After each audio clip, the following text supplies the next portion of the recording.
Hello students, I am Mukesh Kumar Meena, Assistant Professor, Department of English, PNKS Government PG College Dosa.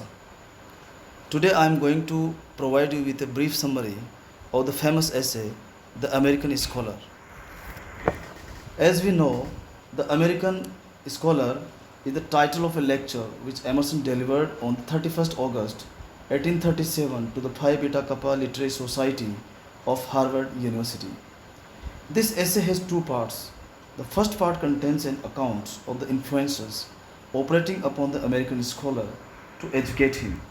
The second part has Emerson's views of the duties of the American scholar. At the beginning of the essay, Emerson states that the period of literary independence for America has begun, and the American scholar must make the best use of his opportunities. He must transform himself from a narrow specialist, a mere student of books, into a man of broad culture, participating in the world of ideas and action. He must come up to the ideal of man thinking. He must no longer feed himself with the harvest of other lands, but must read and sing of the events of his own country. After this brief introduction, Emerson tells the various sources of education open to the American scholar. The scholar has nature, books, and his own actions as sources of his education. Their combined influence will transform him from a narrow bookworm into a man of broad culture and make him a man thinking. Once this narrow specialist has turned into man thinking, he would find that his duties are all summed up in self-trust. He will realize that as an American, he is especially fortunate.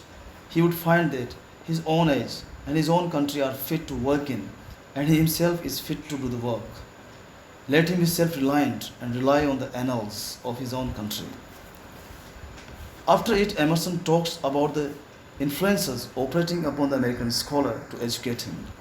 The influence of nature is the first and foremost influence that operates on the scholar. Emerson says that let the American scholar open out his soul to nature, and then the influence of nature will flow into him and would mold his soul.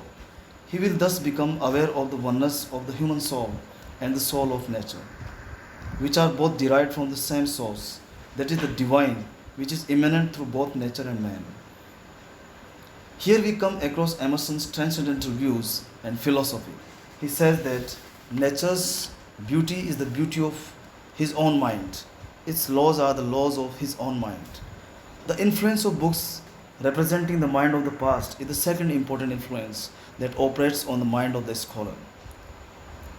Books serve as precious lamps at which the flame of thought is rekindled in hours of darkness. Emerson stressed the desirability of liberating imitative minds from a slavery to the authority of books. Books are for idle hours. Young men need not allow themselves to be tyrannized over them and to be influenced too much even by such great writers as Cicero, Locke, and Bacon. Books of the past might have been of great use in their own age, but now they must be used with great caution. In the opinion of Emerson, every age writes its own books, or at the most, it writes for the next age. So they must think on what they read and make use of what is universal and permanent. They must learn to critically sift and analyze what they read. Next, Emerson talks about the action, which is the third important influence that operates on the scholar. Emerson insisted on the importance of action. A scholar must be a thinker as well as a doer. Just as it is necessary for a doer to be a thinker also, action is essential for the scholar, though action is to be subordinate to speculation. Without action, the scholar is not yet man. Without action, thought can never ripen into truth. Only action can complete thought. Reading should be creative. A great soul will be strong to live as well as strong to think. Thinking is a partial act. The scholar must learn the dignity and necessity of labor. Only then would he be a whole man, a man thinking. He must be culturally independent. After discussing these various influences that operate on the American scholar, Emerson discusses the duties of the scholar. The most important duty of the American scholar, according to Emerson, is that he must acquire self-trust and self-realization. It is the scholar's duty not to submit to popular opinion, even if respectable, leaders of society support it. Yet the single, self reliant man is the one soul which animates all men. Working with self confidence, he must cheer, raise, and guide men by showing them the truth which is often hidden under appearances often false and deceptive. The scholar must free himself from such deception. The second important duty of the American scholar is that he must free himself from all false notions of display and the greed for fame and cheap popularity. He may have initially to live a life of poverty and solitude, but he must not be discouraged. He must boldly face the difficulties that come in his way and thus overcome them. He must free himself from all weakness and fear. Next, Emerson states that it is the duty of American scholar to bring reason to judge the actions of men and thus guide them and inspire them to do what is right and proper. He is to resist the vulgar prosperity that retrogrades ever to barbarism by, by preserving and communicating heroic sentiments, noble biographies, melodious verse, and the conclusions of history. If the American scholar is free and brave, success would be his in the long run.